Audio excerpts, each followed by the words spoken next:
No, dnes je 28. februára. Prišli sme na včelnicu takto podvečer po skončení letovej aktivity včiel spraviť taký, poviem, smutný zásah pri vypúšťaní matiek. 26. sme našli v izolátoroch ďalšie matky. Video teda pripojím aj z tej sedmičky, ktorá je tu teraz prázdne miesto.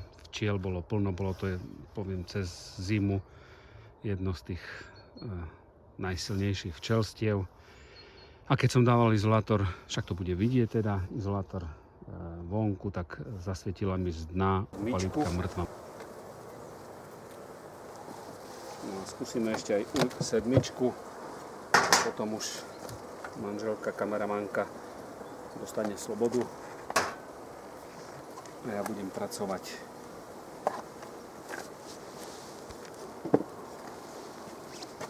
No, toto bolo včelstvo, ktoré bolo na 6 hramíkoch, to znamená, že bolo silné, aj keď teraz sú trošku vpravo. Dúfam teda, že za posledný týždeň, 2 neodišli od matky. To by ma trošku zlostilo.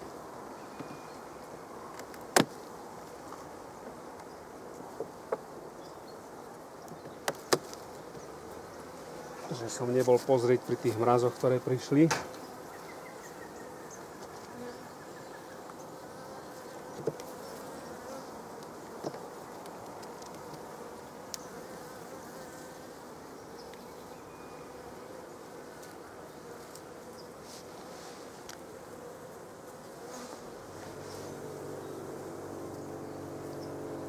No, matku nevidím, že by tu bola opalitka.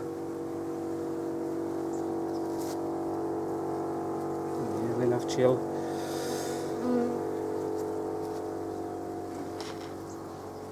Dobre, zložíme vedľa.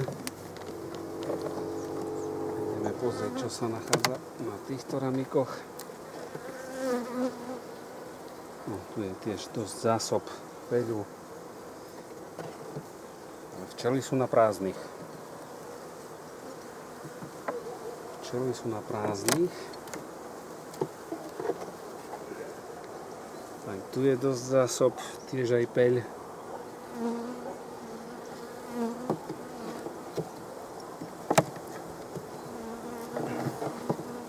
Aj tu peľ. No to znamená, že presunieme tieto dva so včelami. No ukáž nám aj tie. Ukážem aj tieto, ale tu je naozaj vyjedené. Tento je vyjedený v podstate celý.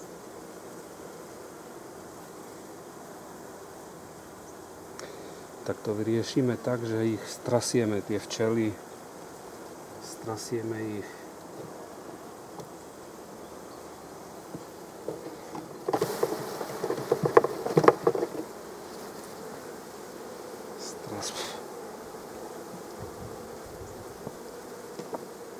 Aj tento je vyjedený celý.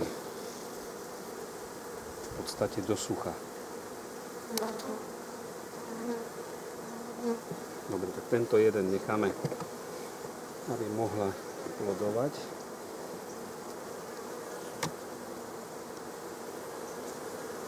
Tak. Tak. A ešte kebyže pozrieme, včely minulý rok nepoprenášali zásoby z tej mednej komory, alebo jak to poviem, hej, z toho vankúša z dola. To znamená, že tam je ešte plno zásob invert. Dobre, že tento s peľom dáme vedľa, aj so zásobami. Toto je takmer prázdne, to necháme vúri a vyprázdnime. Dúfam teda, že matka tu je.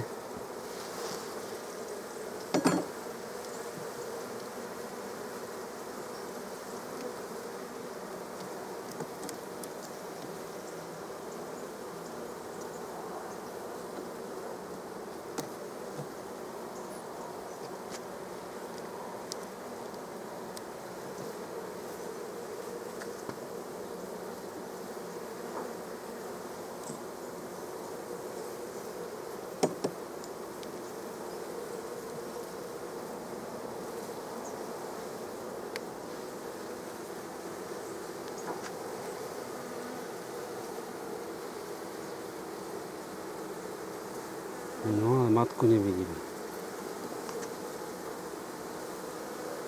Áno, a matka je tu mŕtva. Takže ďalšia do straty. No, už ju vidím. Takže ďalšia do straty odišli. Toto je matka, ktorú naozaj môžem pripísať sebe, lebo som mal ísť pozrieť pri tom poslednom ochladení, že či sa nestiahli mimo. Čiže moja vina, moja preveľká vina.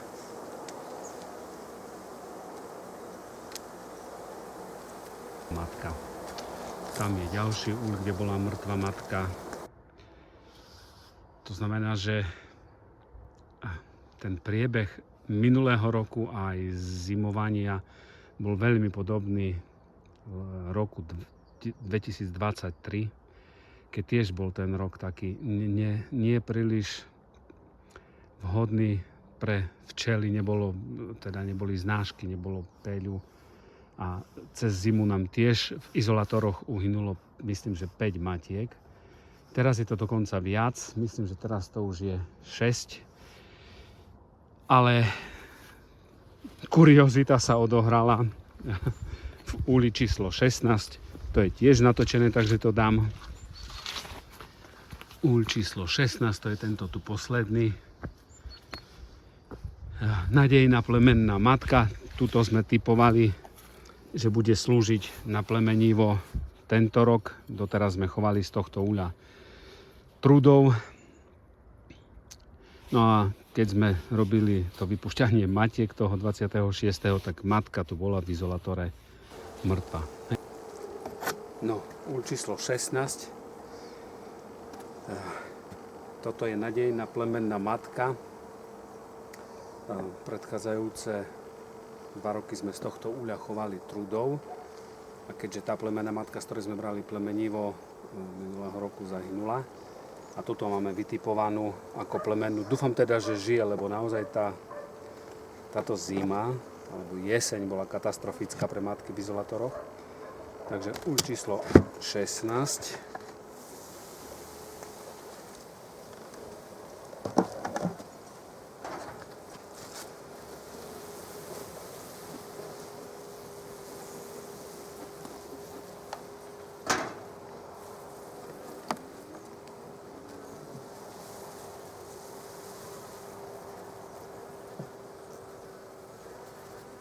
Tie mŕtve včely tu sú.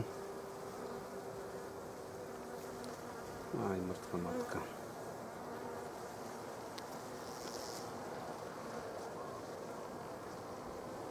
No, asi ju vidíme. Lebo to tak nebudeme dávať po.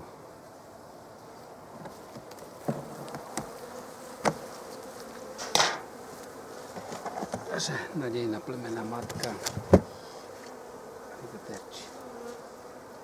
4 mŕtve. Dneska či 5. Katastrofa. Ja teraz som prišiel, chcel som ten úľ preložiť na vedľajší. Tam je tiež taká matka, ktorá pochádza z roja a celkom nízke počty klieštíkov mala aj minulú sezónu, aj predminulú sezónu. Tak sme mysleli, že posilníme ju. Chcel som to spraviť tak, že cez materskú mriežku, aby som neprekladal ramiky. Takže tam už som mal nahodenú materskú mriežku a chcel som dať vysoký nastavok tam. Ale pri vypúšťaní matiek som nechal izolátor s tou matkou tam, aby boli včely jak tak kľudné. V knihe od pána Mačičku sme sa dočítali, že pri mŕtvej matke vydržia včely až pol roka. No a v tom izolátore bolo dosť veľa včiel, tak keď som chcel tie včely sklepať ako do toho nastavku, ktorý už bol teda položený na tom uli, naraz som zistil, jak som otvoril izolátor, že v izolátore matka chodí živa. No proste zázraky sa dejú. Včera, alebo teda 26. bola mŕtva, žiadne známky života, nehybala sa. Dnes bola živá čula, no tak rýchlo sme to teda preskladali naspäť. A no hadám teda, naozaj sa z nej to plemenivo osvedčí. Dúfam teda, že sa rozploduje. Že pôjde. Takže o jednu mŕtvu ako keby menej. Bola pred 2 dňami mŕtva, dnes je živá. Tie ostatné 2 úle sme dali z dola mesiacoch v materskom riešku. Jeden je toto a druhý je toto. To boli včelstva, ktoré boli, tak poviem, na tú zimu také celkom už ako normálne. Neboli to silné včelstva, skôr z tých slabších, kebyže porovnáme iné roky. Ale už v tom krajnom, tam je roj, ktorý bol osadzaný v auguste a matka ušla z izolátora, tam už bol aj plod. Dobre, toľko.